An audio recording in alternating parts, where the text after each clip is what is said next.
Hi నమస్తే, నేను మీ Ramya. Welcome back to Jasvi cooking recipes. ఈరోజు నేను శనగలతో దోశ ఎలా ప్రిపేర్ చేయాలో చూపిస్తున్నానండి. చాలా హెల్దీ అండ్ ఈజీ కూడా.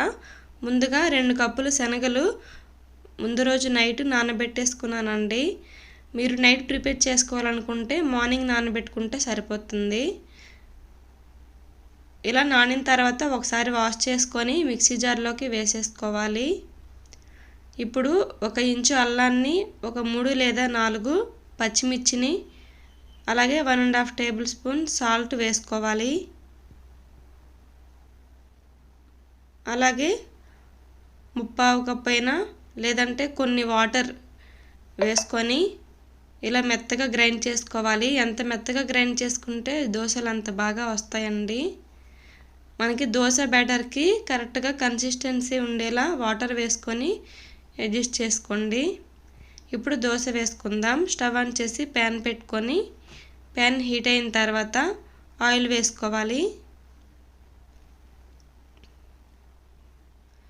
ఆయిల్ వేసుకొని దోశ వేసుకోవాలండి. ఇలా కొంచెం పిండి వేసుకొని దోశ వేసుకోవాలి.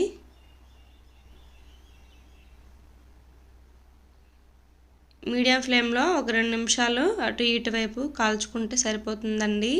ఈ దోశకి ఆయిల్ ఎక్కువగా పడుతుంది, పెసరట్టులానే ఉంటుందండి సేమ్. ఇలా 2 వైపులా కాల్చుకొని ప్లేట్లోకి తీసుకోవాలి. మళ్ళీ ఇంకొక దోశ వేసి చూపిస్తున్నాను. ఈ శనగలలో చాలా ఉపయోగాలు ఉన్నాయండి. ఇవి తినడం వల్ల అరుగుదలకి చాలా మంచిది, హెయిర్కి కూడా చాలా మంచిదండి.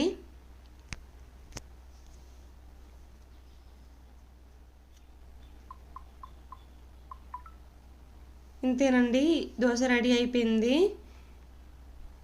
ఈ దోశతో ఏ చట్నీ అయినా సరే చాలా బాగుంటుందండి. నేనైతే నువ్వులు టమాటో పచ్చడి చేశానండి. చేసి దాంతో సర్వ్ చేసుకుంటున్నాను. చాలా హెల్దీ అండ్ బాగుంటుంది కూడా. ఈ రెసిపీ మీకు నచ్చినట్టయితే నా ఛానల్ని లైక్ చేసి, షేర్ చేసి, సబ్స్క్రైబ్ చేసుకోండి. Thank you for watching.